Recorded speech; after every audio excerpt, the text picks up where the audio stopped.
In 1983, a team of scientists conducted a radical experiment in an undisclosed facility. The scientists had theorized that a human without access to any senses or ways to perceive stimuli would be able to perceive the presence of a god. They believed that the five senses clouded our awareness of eternity, and without them a human could actually establish contact with God by thought. An elderly man who claimed he had nothing left to live for was the only subject to volunteer. To purge him of all his senses, the scientists performed a complex operation in which every sensory nerve connection to the brain was surgically severed.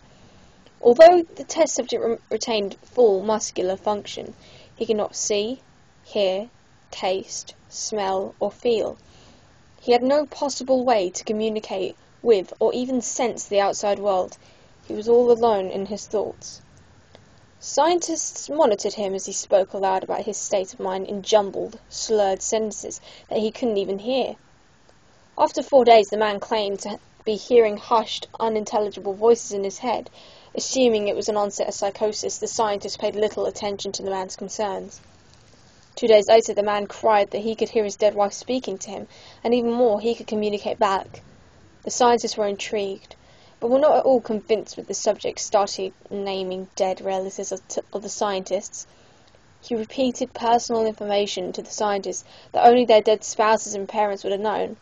At this point, a sizable portion of the scientists left the study. After a week of conversing with the deceased thoughts in his head, the subject became distressed, saying the voices were overwhelming. In every waking moment, his consciousness was bombarded by hundreds of voices that refused to leave him alone.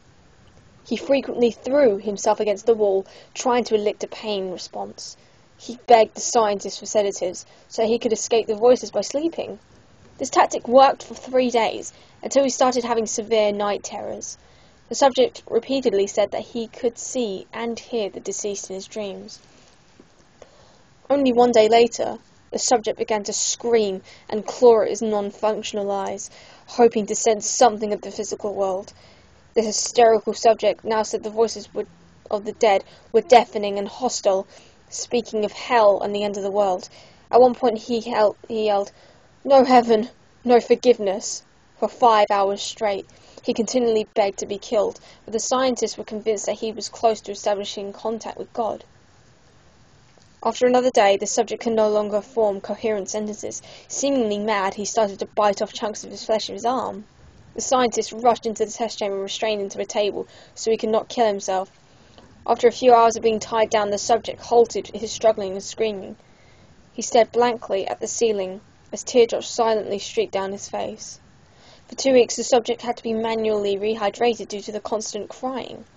Eventually, he turned his head, and despite his blindness, made focused eye contact with the scientist for the first time in the study.